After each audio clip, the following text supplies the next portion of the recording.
During this time in the 1920s, so many things are happening for Bach that it's almost difficult to know which way to jump first. I mean, it would be relevant, and I think we should say something about his personal life and what's happening there. Well, what to say? How much of a personal life do we want to reveal? What is actually going on inside Bach's own life that is relevant to the process of discovery that he's making, which is important for us now? Well, I think some facts are relevant. The fact that he was married twice, that he remarried within a matter of weeks of the death of his first wife, that was actually the same time as he was found to have cancer, and that this spurred him into a kind of a personal mission, if you like, where he was dedicating his life to solving problems of disease, and, as I say, particularly chronic disease. So during the 1920s, we find him researching chronic disease, and by the time of 1925, he's published with C.E. Wheeler, who's a medical colleague, a book called Chronic Disease, A Working Hypothesis. Now, the main proposition in this book is that diet is the strongest influence upon health, and most particularly the argument that a raw food diet is going to have the strongest impact on the health of the person. If we go back for a moment, remember that what goes in here is actually what's going to influence the health of the individual. And in case you think I'm making this up, let me assure you that everything I say comes from Bach. These are not my words.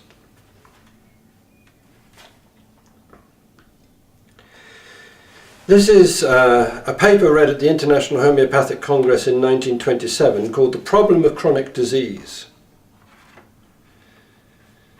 And he says the alimentary canal must of necessity be of the utmost importance.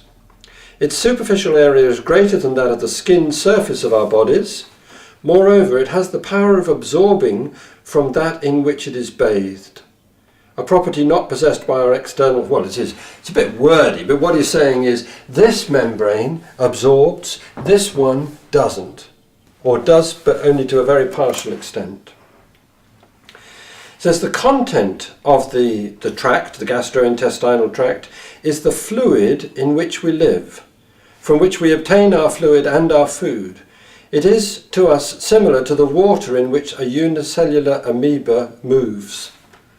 In other words, what goes on in here, this is the ocean in which we swim and in which we exist, and everything that we take into ourselves, or at least the large portion of what we take into ourselves, comes from the gastrointestinal tract. Therefore, his argument is, what we put in is of the utmost influence and impact upon the health of the whole metabolism.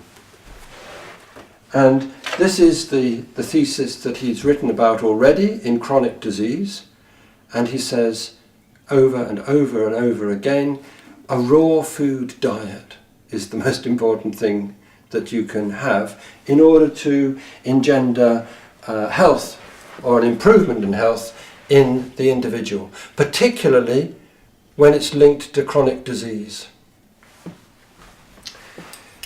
Now, this in 1925, and yet still we are doing research, we're commenting on, we're trying to understand the link between diet and cancer. The World Health Cancer Research Organization, it's making this proposal that you should have 5 a day in terms of diet. I mean, it's a subject that is still being looked at, and the causal relationship between over-prepared food, overcooked food, or the kind of what do they call it, junk food that we eat, which is the most part of our diet, and it's not ever admitted. Even yesterday a report was made which said there is no link between heart disease and what we eat, or if there is, it's a very slight one, and we don't really need to worry about it. Anyway, that's another subject, but obviously one that Bach was passionate about and which involved him very deeply and very strongly. Now, surely, if he had cancer, it must have been connected in his mind. How he eats may have a relationship to his prognosis and the outcome of... He had surgery, but the fact that he then survived for another 19 years, right, he's in remission rather than he's actually got well, because he ends up dying from cancer. But this is the focus of his research and his investigation. Now, where do we go next? What Bach says later on is he doesn't believe in the germ theory. What's the germ theory? The germ theory states that there are microbes that are invasive elements which are designed and intent upon coming into you and causing you ill health. Now, for certain, food poisoning, I mentioned salmonella and E. coli and these things, they are such an invasive agent. But the idea that there are germs from influenza or for whatever it is that are just waiting to invade the body, and that what the body needs to do is to have some counter-attack to oppose it, he says this is not really what it's about, because these germs are omnipresent, they're around us all the time. What we depend upon is the overall health of the immune system, and that is what's going to be influenced by what you take into your body. So far, so good. But what we take into our body is not just food. The I Ching, the Chinese Book of Wisdom, says, pay heed to what a man, this is hexagram 27, pay heed to what a man seeks to fill his mouth with. And certainly food is what goes into the mouth, and words are what come out of the mouth. But what informs the words and what determines the food? It's actually much more to do with the mind, whatever we mean by that. So, as well as the physical content of our life, there's also the influence of the emotional state and the mental state. There's other things which determine the health and the well-being of the immune system. Now, in a sense, this is taking the story a little bit further along than Bach would have been with it in the mid-1920s, but it's what is developing in his thinking. Because, as we said before,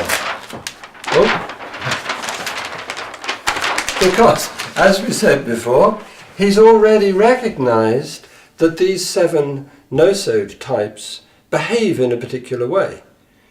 And it's a very short step between observing a way of behaving and seeing that that behavior is both the cause and the symptom of what is the whole process of health for the individual. That sounds very, very wordy, but it's the fulcrum on which everything turns in terms of Bach's research and what will become his discovery of the Bach flower remedies.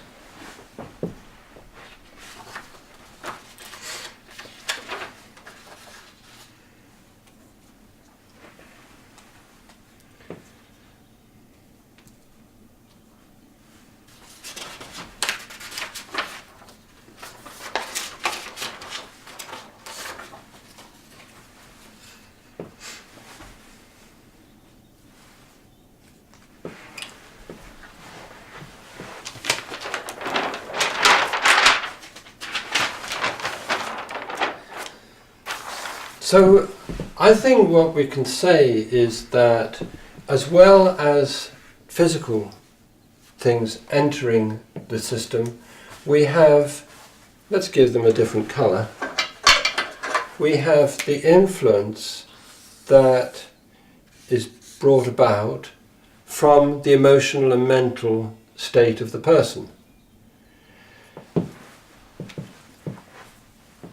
And interestingly, actually, the reverse is also true, because the physical condition of the individual affects and influences their emotional state. In iris diagnosis, for instance, the stomach is very close to the mind. So how you feel, we speak about, what is it, a gut instinct. In my guts I feel. So there we are. What we feel, now this is language, but language is a pointer to what actually is reality. And Bach began to study this and think about it. So I would say there is also another thing, which is the return message. Now, Nora Weeks, who wrote this book about medical discoveries, makes a lot of the story that in 1928 Bach was at a dinner. He was a Mason and he was at a Masonic gathering, and while he was there he was studying the people with whom he was dining, and suddenly it was borne in upon him that although people were not related, they behaved in such a similar way that you might think they were from the same family. Let me show you what I mean. I mean, this really should be white, shouldn't it, if I'm a waiter coming round and I come to your table and say, well, Dr. Bach, what would you like for dinner? And, or maybe he's ordered and he puts the food in front of him and he starts to eat. And his neighbour, when the waiter comes, says, oh, I don't know. What would you recommend? And on the other side, the man says to the waiter, oh, I'll have 6 of those and 3 of those. Or you should have that and not that. In other words, the way that the different people respond to the person who is bringing the food round, or the way that they actually eat their food, is very different and very varied. And you can see in this the gesture of the individual. I mean, some people, they're sitting at the table and with their knives and forks, and they're so busy talking that they forget to feed. Other ones sit there and they toy with their food but are not really interested in it. Other ones say, eat it very, very fast. Other ones look at it as if it's going to hurt them. I don't know whether I want it or not. And he sees this as, again, rather like the 7 types, he sees this as being the gesture of the individual. And different people on different parts of the table behave in a way that's very similar. Now, Nora Weeks, she tells the story. He rushed home and started to write out these behavioural types, and this was the basis of his delineation of the 12 healers, the 12 type remedies. Well, if we look towards that, move away from the 7 no-sense, and we start to think of 12 types. Types of what?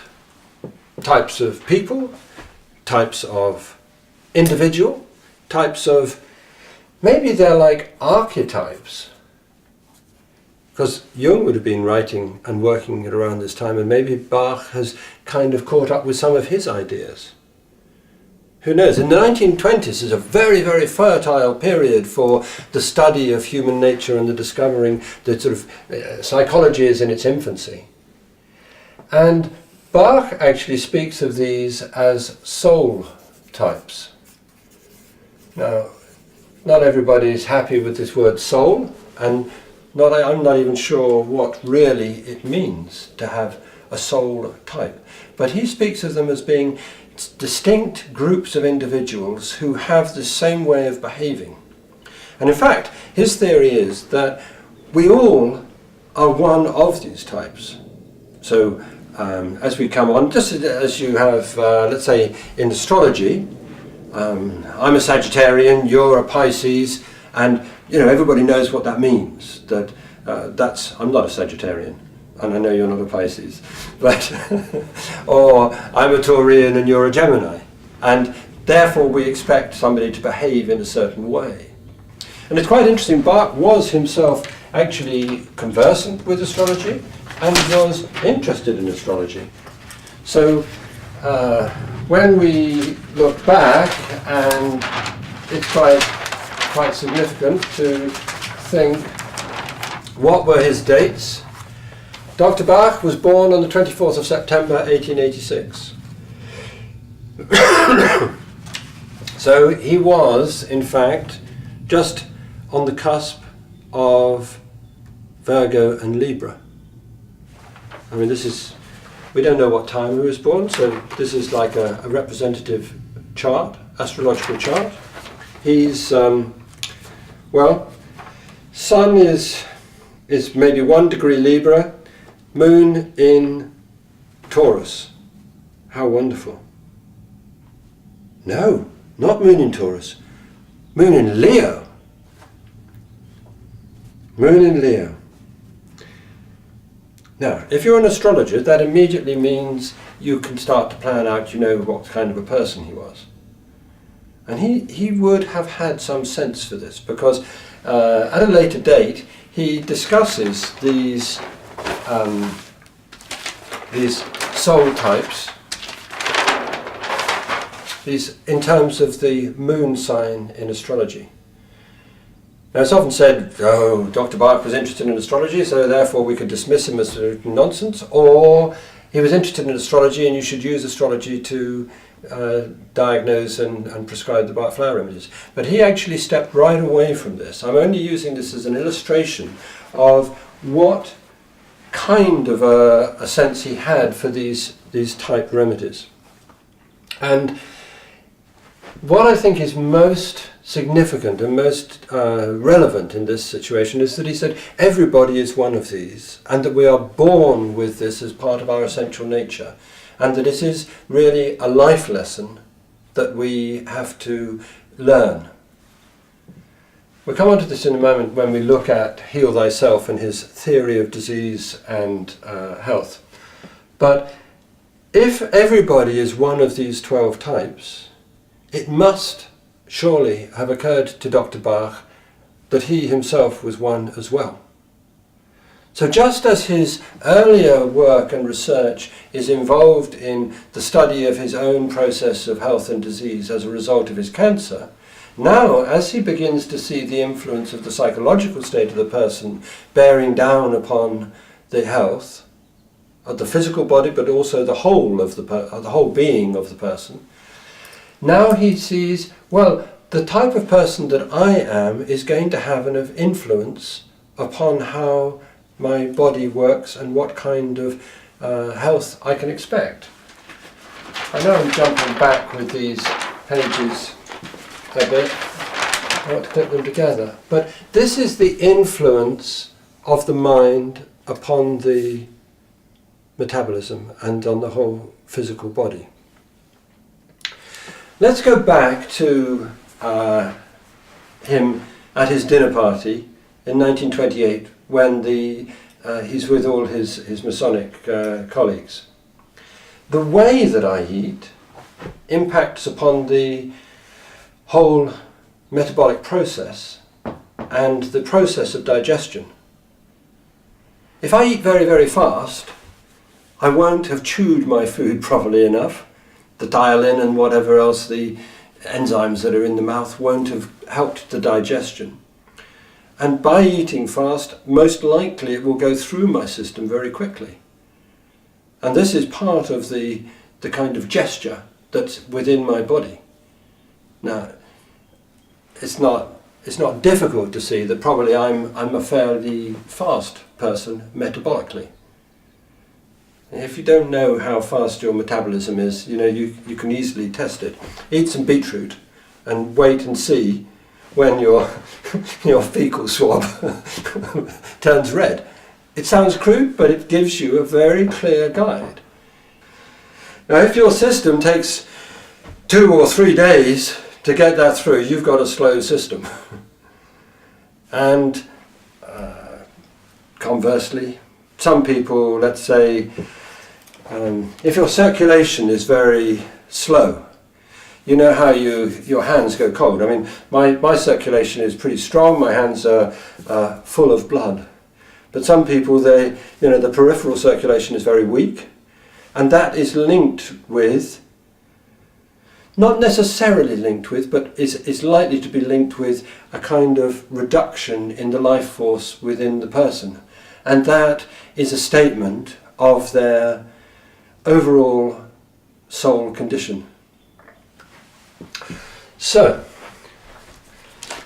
if we go back to Bach, and I think this is where he actually makes a revolution in medicine, because what he does when he wants to discover these soul types is to think, I'm one of them, and if I'm going to find something that will help me to change my mind, to improve my emotional, mental balance, I have to find a remedy for me. It's not, I'm going to find a remedy for you. Because all research otherwise is to say, I think you should have this. I think this is the treatment to cure your disease. And it's always external. Whereas Bach starts really from the inside of the process with self-discovery. And this becomes very, very important in order to see how the Bach flower remedies work and where they come from and what is the opportunity for change, development, learning, growth and so on that comes through this. Why is this important? Because Bach says disease and illness is a lesson from the soul, a whispered message to help us to understand the need for change. As I said, a lot of ideas are going in at the same time here, so the best way to describe this is to look at an individual. And since I'm here, look at me. But if I'm going to act in a certain way, I'm actually going to start with the first of the 12, which Bach said was impatience.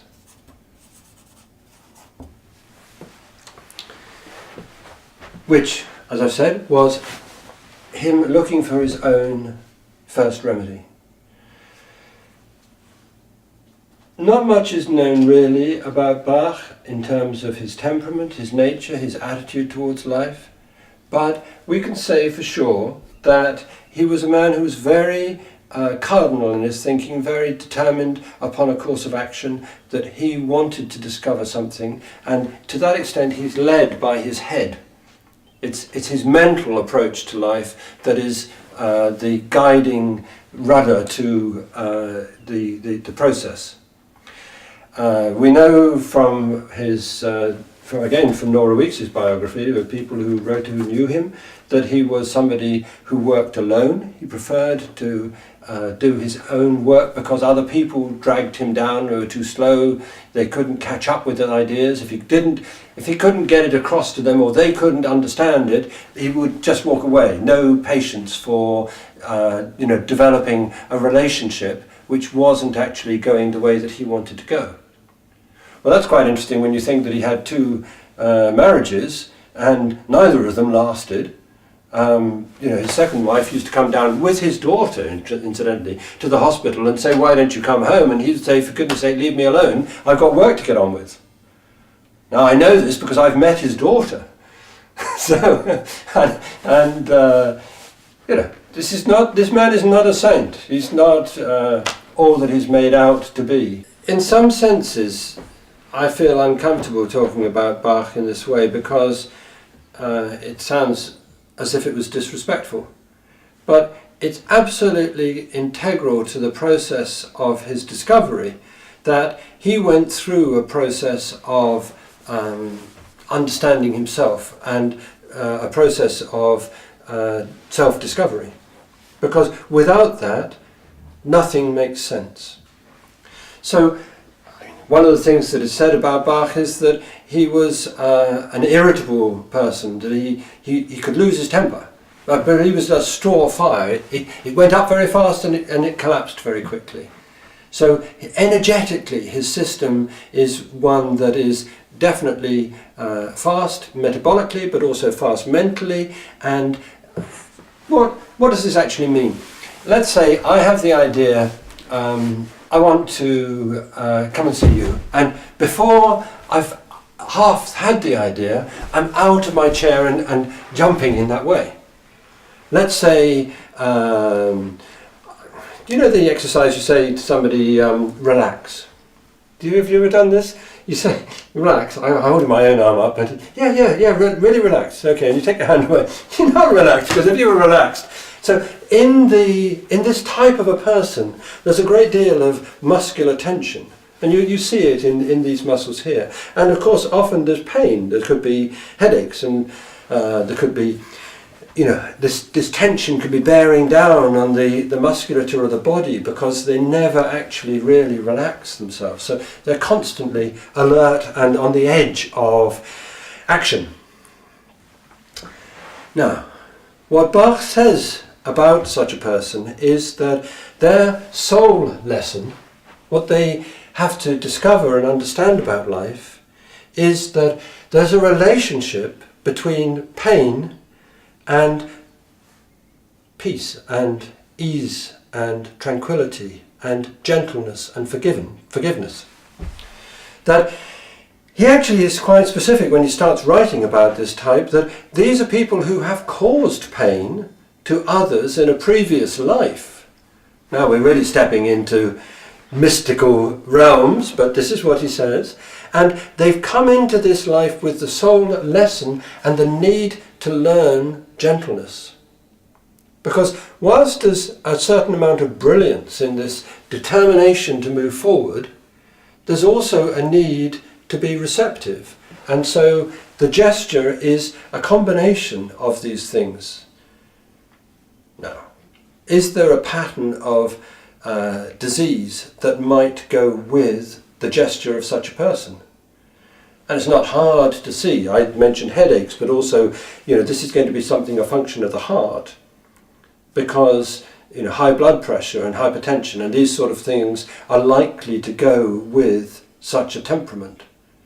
And so Bach's idea is that if you have problems in your physical body, see what they are telling you about the need to change your life. And just so that we look to see 2 or 3 down the line, because he theoretically worked out these types after the dinner party. There's also Mimulus, which, let's give this one fear, this one let's call it tension. I mean, he attributes particular archetypal names and let's say classifications to these remedies, but we shouldn't get caught up in words because it's the idea and the feeling of the thing that's more important. The Mimulus type was definitely one who, whereas the Empathians person is very alert to move, the Mimulus person is almost the opposite. They're down, that kind of thing. You know about the 5-part breath? 5-part breath? Well, the Mimulus person only breathes through the top little bit here. Because they're closing down, they're protecting themselves from the world. You could say, what is the soul lesson for somebody who's afraid? And for a fear type of person. And it is, well, Bach says actually it's sympathy. It's to have a love and care and understanding of other people's difficulties. You could also say that it's a need to learn to trust life. So if you start to look at the imagery of that and the idea that's behind it, you could say that at the physical level, if somebody is always like this, always afraid, you can see how it constricts the organs of the body, it constricts the movement, the circulation, and things will be the result of that. There will be physical responses and results of that. But in terms of the mind, if everything you see that comes towards you in life is perceived as a threat and something to be afraid of, you never step out into the space of your own opportunity and life. So it's this. The first one, impatience, is opening up. The second one is constricting. The third one, which these names are, these are the plants that he later found. So I'm using already his description, and the archetype for Clematis is the dreamer. So here you have actually in these first three the outgoing, the interned, and the escape, the element of air. And indeed you have three different elements because you have fire, water and air. So there's quite a kind of complex structure of ideas that he's putting into this. And we should not forget that Bach is not just, we should not forget that Bach actually is a student of inner teaching during this time. I don't know how, we don't know where he got into it, we don't know what school he went to or anything to do with it. And if you read his essays and what he wrote, it's difficult to find a particular address where you can say, this is where he learned it. But what I'm suggesting here is that these relate to a much deeper, wider tradition. Perhaps they're part of the great tradition of understanding how human beings work and how the mental and emotional state, and indeed the spiritual state of the individual, relates to the health of the physical body. So that actually we're working through levels of energy as it comes into the physical level of expression in our body. And for Bach, it's absolutely no point in discussing ill health in the physical body without seeing these other levels and the influence of these other levels and the impact that they have upon the purpose and well-being of an individual soul, as he describes it.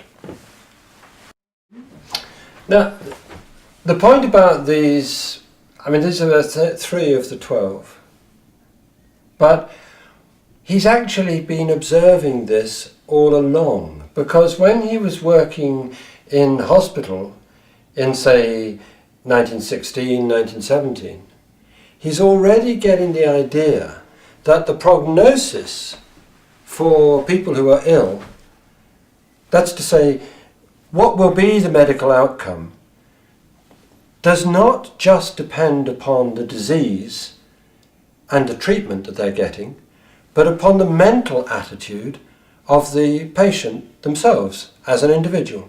So that, and you know, hospital wards are still organised, you know, it's the ENT, the ear, nose and throat, or the gynecological ward, or, you know, you go there if you've got a problem with your heart and another place if you've got a problem with your hand. Well, so there were wards in Bach's time of people who have basically got the same disease. And they're getting the same kind of treatment, but the outcome for the individual patient will vary depending upon their attitude, their emotional state, and their attitude towards their illness. So if somebody is very afraid, the likelihood is that they will be going to get worse rather than better, because of the fear. This is what he observed, that the fear that the person had about their disease was likely to impact upon the prognosis. Somebody who was, let's say in this case, very dreamy, not really in the world, actually possibly even welcoming death, as he will describe Clematis in a couple of years to come. He will describe Clematis as those who seek death, who actually It's as if the lost one, a loved person, is trying to pull them over to the other side. So that when they are ill and in hospital and they've got some chronic disease, they welcome death. So the same treatment is less likely to have a benefit if the mental attitude of the individual is saying, I can see myself drifting away, and with the angels, I'm already out of it. Conversely, somebody who is impatient, who doesn't like being in bed, particularly doesn't like being in bed with a lot of other people in the ward, is going to think, I know the way to get out from this problem. It's to get better. And so they will be the ones who will be up and getting out from the ward, getting active, getting movement, getting going, getting free from illness. Now, it's not an invariable rule that the impatient person or the impatient type is going to get better sooner, but it does give you an indication that this is the sort of observation which Bach was making right early on in his medical career.